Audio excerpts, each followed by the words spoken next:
On the evening of May 29, 1997, Jeff Buckley was not supposed to die. There was no hospital room. No overdose. No shattered hotel suite. No final goodbye whispered into a phone.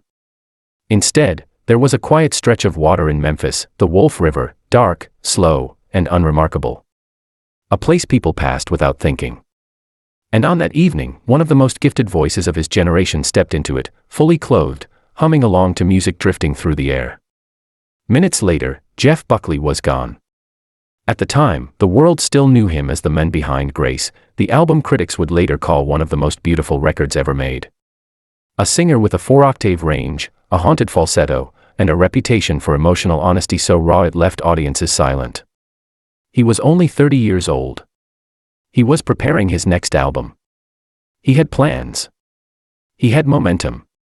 And yet, in a matter of seconds, everything stopped. What makes Jeff Buckley's death so unsettling is not violence, scandal, or excess.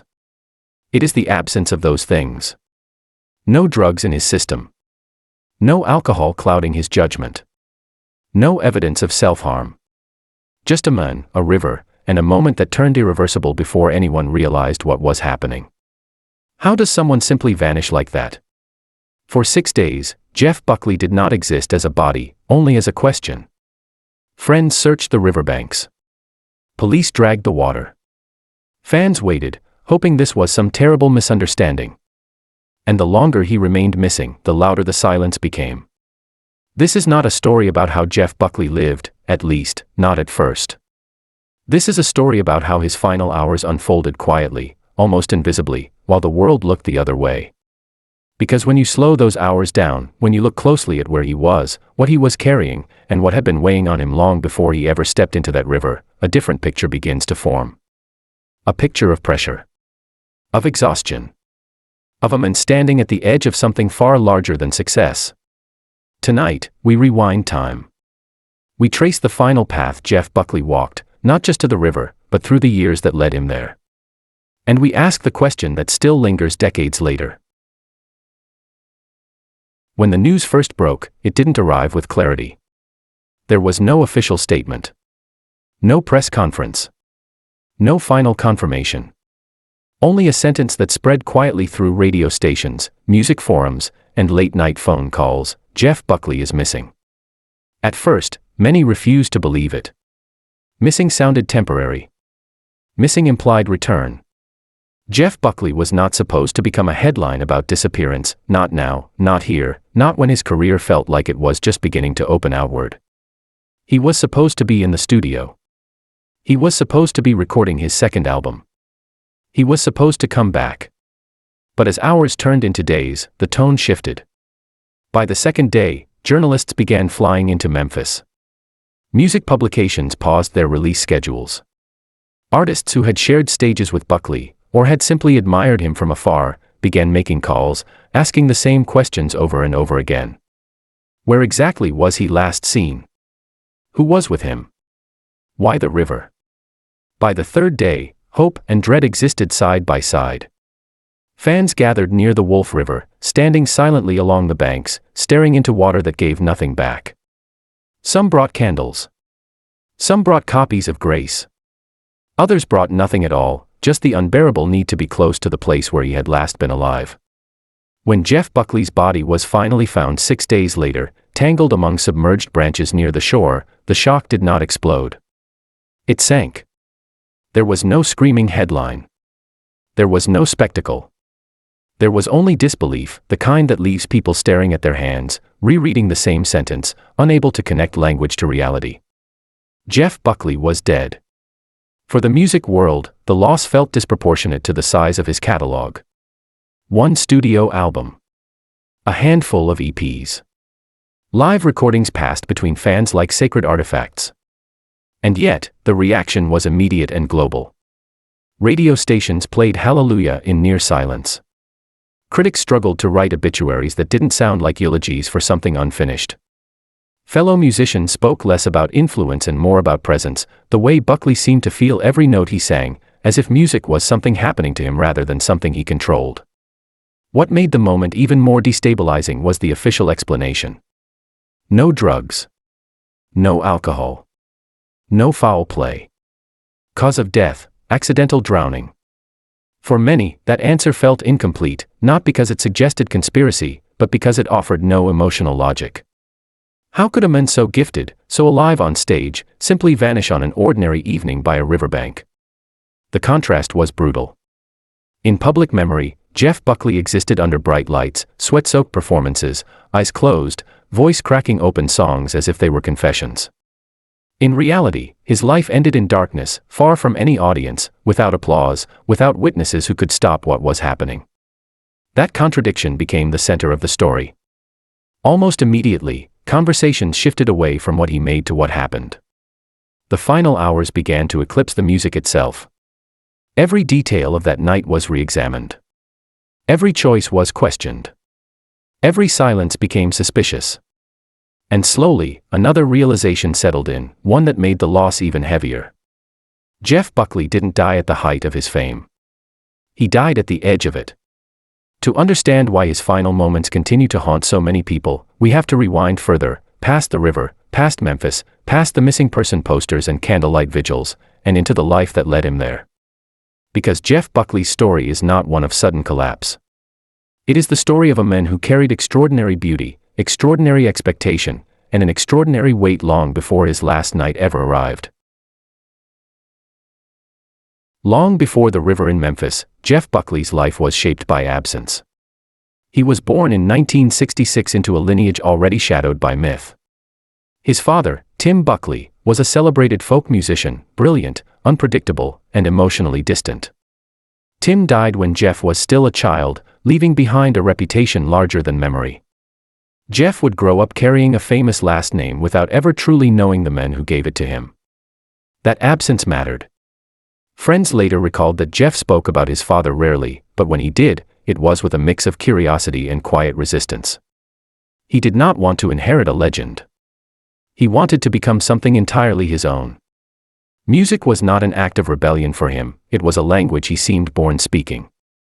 As a teenager, Jeff immersed himself in sound. Jazz, punk, classical, folk, Middle Eastern scales, devotional hymns. He treated music not as a genre but as a place where identities dissolved. He studied obsessively, practiced relentlessly, and listened with the kind of intensity that suggested music wasn't entertainment, it was survival. By the early 1990s, that intensity began drawing people toward him. In New York City, Jeff Buckley became a quiet phenomenon. At small venues like Shinee, he would step on stage alone with a guitar and dismantle rooms. Audiences didn't clap between songs because they weren't sure they were supposed to breathe. He sang softly, then suddenly impossibly loud. He let silence stretch until it became uncomfortable. He sang like someone trying to reach a place words couldn't touch. Record executives noticed. Critics followed. And soon, so did expectation. When Grace was released in 1994, it didn't explode commercially. It did something stranger. It lingered. The album moved slowly, passed hand to hand, ear to ear. Those who found it felt as if they'd discovered a secret meant just for them. Jeff Buckley wasn't a pop star. He was something harder to define, an artist critics described as transcendent, haunted, and dangerously honest. But with praise came pressure. Jeff was deeply uncomfortable with being seen as a savior of music or a once-in-a-generation voice. He distrusted the machinery of fame. Interviews drained him. Promotional cycles felt hollow. He bristled at being compared to his father, even as journalists continued to frame his story through that inherited lens. On stage, he looked fearless. Off stage, friends noticed how much energy it cost him to be that open night after night. There were signs, even then, that Jeff Buckley lived without emotional armor. He gave too much of himself, to audiences, to relationships, to the act of creation itself. He felt deeply, loved intensely, and internalized disappointment in ways that left little room to recover. As Grace gained status, Jeff felt increasingly trapped by it. He didn't want to repeat himself. He didn't want to tour endlessly as a living echo of songs he'd already sung to exhaustion. He wanted to move forward, to make something rougher, stranger, less beautiful if necessary. That desire would eventually pull him away from the spotlight and toward Memphis, where he hoped to start again. But starting again is never as simple as changing cities. By the time Jeff Buckley left New York, he was carrying more than ambition. He was carrying unresolved grief, creative fatigue, and the quiet fear that the thing the world loved most about him might also be the thing that was slowly consuming him.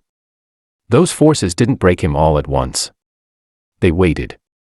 And they followed him into the final chapter of his life, one where the music was still inside him, but the ground beneath him was beginning to shift. By the mid-1990s, the world saw Jeff Buckley as a man ascending. Inside, he felt like someone running out of air. After the long, draining cycle surrounding Grace, Jeff became increasingly resistant to the idea of repeating himself. The album that critics adored began to feel, to him, like a cage. Every interview circled the same songs. Every show demanded the same emotional excavation. Night after night, he reopened wounds on stage, and night after night, audiences applauded the bleeding. Friends noticed the toll. Jeff began withdrawing from the machinery of the industry. He canceled meetings. He ignored calls. He spoke openly about his discomfort with record labels and the way artistic identity could be flattened into a product. Fame, he felt, was not a reward, it was an erosion. Each expectation stripped away another layer of privacy, another margin for failure. Romantically, his life was equally turbulent. Jeff loved intensely and often recklessly. Relationships burned fast and left him raw. Those close to him recalled long nights of talking, spiraling conversations, moments of vulnerability that bordered on desperation. He was not self-destructive in a traditional sense, but he carried an emotional volatility that left him exposed. He wanted connection without boundaries, honesty without protection. There were moments when that openness tipped into exhaustion. Jeff spoke at times about feeling misunderstood, about being praised for a beauty he didn't feel represented the full scope of what he wanted to express. He didn't want to be the guy who sings beautifully. He wanted to be challenged, even rejected, if it meant moving forward honestly. That internal conflict began to affect his work. As he started writing material for his second album, the tone shifted. The new songs were darker, more fragmented, less romantic. They carried sarcasm, anger, and abrasion. Jeff wanted distortion. He wanted noise. He wanted to break the spell that Grace had cast over him. But the industry resisted. Executives were unsure. Expectations loomed. There were disagreements about direction, about pace, about control. Jeff felt pressure to deliver something commercially recognizable, even as every instinct told him to go in the opposite direction. The result was paralysis. Instead of returning to a studio immediately, Jeff drifted. He moved to Memphis, drawn by its history, its grit, its distance from the polished corridors of New York and Los Angeles. Memphis felt real. Unpretentious. A place where he could disappear without being erased. But disappearance has a cost. In Memphis, Jeff lived simply. He spent long stretches alone. He rehearsed obsessively with his band, pushing them hard, demanding honesty and risk. Some days were productive. Others were heavy with frustration. The second album remained unfinished, its direction uncertain, its weight growing heavier with each passing month. Those close to Jeff later described him as oscillating between hope and weariness. He was excited about the new material, yet deeply anxious about delivering it. He talked about wanting freedom while fearing irrelevance. He wanted to escape the shadow of Grace without betraying the part of himself that created it. Crucially, none of this looked like a man planning to die. Jeff was not talking about endings. He was talking about beginnings that refused to take shape. But what the outside world often misunderstands is that collapse does not always announce itself with dramatic gestures. Sometimes it arrives quietly, as fatigue, as distraction, as a single unguarded moment when vigilance slips. Jeff Buckley did not live recklessly. He lived openly. And by the spring of 1997, that openness, once his greatest strength, had begun to leave him dangerously unprotected. The final weeks of his life would not be marked by chaos or excess. They would be marked by waiting. In the weeks leading up to his death, Jeff Buckley's life settled into a fragile rhythm. On the surface, things appeared steady. He was living in Memphis, rehearsing with his band, and laying the groundwork for what was meant to become his second album. The songs were rough, unfinished, but alive. They leaned away from the elegance of grace and toward something more jagged, more confrontational. Jeff spoke about them with cautious excitement, as if he could sense the shape of what he wanted but not yet the path to reach it. He talked about the future. Friends recalled conversations filled with plans rather than despair. Studio time. Touring ideas. Small details that suggested continuity, not closure. He was thinking forward, even if progress felt slow and frustrating. There were no suicide notes. No dramatic farewells. No final statements framed as endings. And yet, there was a subtle heaviness in him that those closest noticed only in hindsight. Jeff had always been emotionally porous, but in those final weeks, his energy fluctuated more visibly. Some days he was intensely focused, rehearsing for hours, pushing himself and his bandmates toward something raw and uncompromising. Other days, he drifted. He would disappear for stretches, walking the city alone, lost in thought, untethered from time. There were signs of exhaustion. The second album weighed on him. The pressure to follow grace, to either surpass it or escape it, hung in the air every time he picked up a guitar. Jeff wanted to dismantle expectations, but he was also acutely aware of them. Every delay felt like a failure. Every unfinished track felt like a personal shortcoming. And still, he kept moving. In the final days, Jeff was not isolating himself completely. He spent time with friends. He laughed. He joked. He talked about music with the same intensity that had always defined him. Nothing about his behavior suggested imminent danger, at least not in a way that set off alarms. That's what makes this period so haunting. There were no obvious red flags waving in the open. No moment where someone said, "This is where we should have stopped him." Instead, there was normalcy, the kind that convinces everyone that whatever struggles exist can be handled tomorrow. On May 29, 1997, Jeff spent the day like many others in Memphis. He moved through the city without ceremony. There were no dramatic confrontations. No heated arguments. No public breakdowns. Just the quiet accumulation of hours. As evening approached, he made plans to meet a friend. Nothing formal. Nothing heavy. Just time passing, as it always had. It was an ordinary day. And that ordinariness would become the most unsettling detail of all.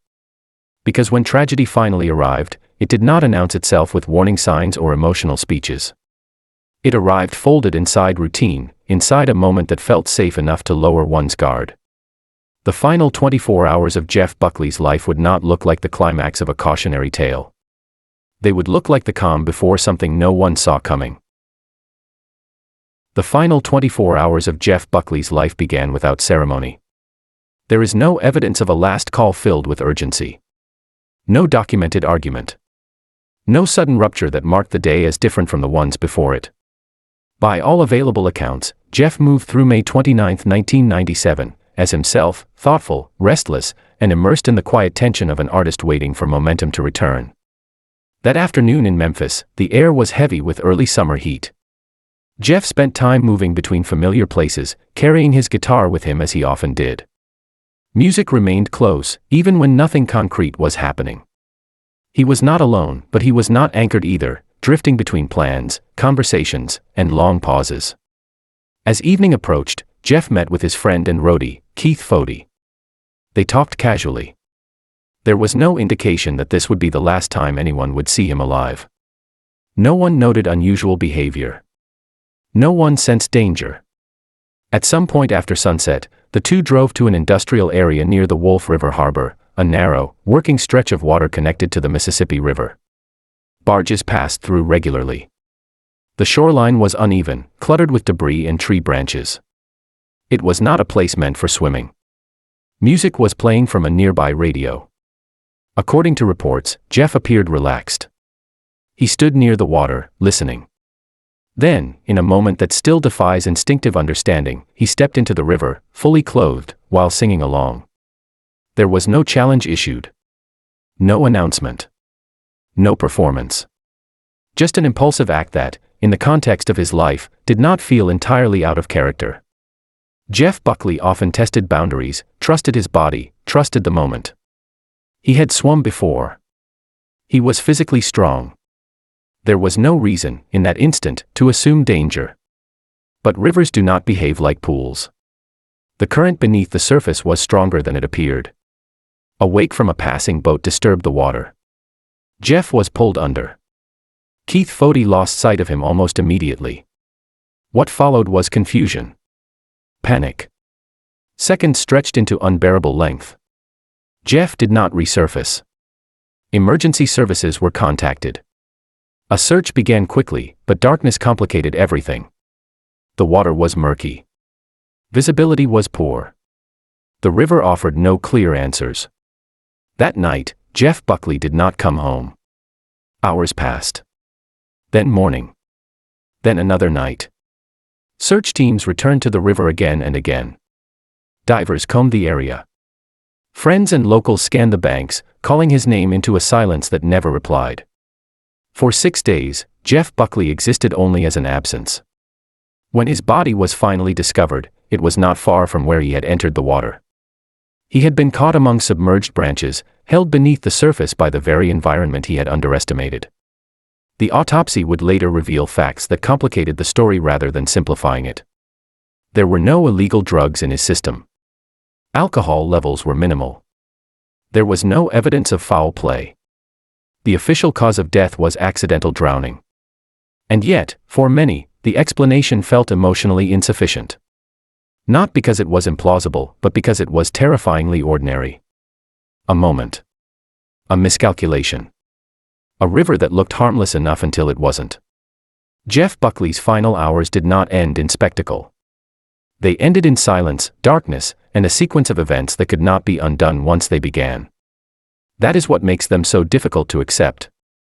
There is no villain to blame. No single decision that clearly condemns him. Just a convergence of fatigue, trust, and a natural force that does not pause for talent or promise. The world would not fully process what had happened until long after Jeff Buckley was already gone. And when it did, the questions only multiplied. In the days that followed the recovery of Jeff Buckley's body, the world searched for meaning where the facts offered very little. The official investigation was brief, methodical, and, to many, emotionally unsatisfying.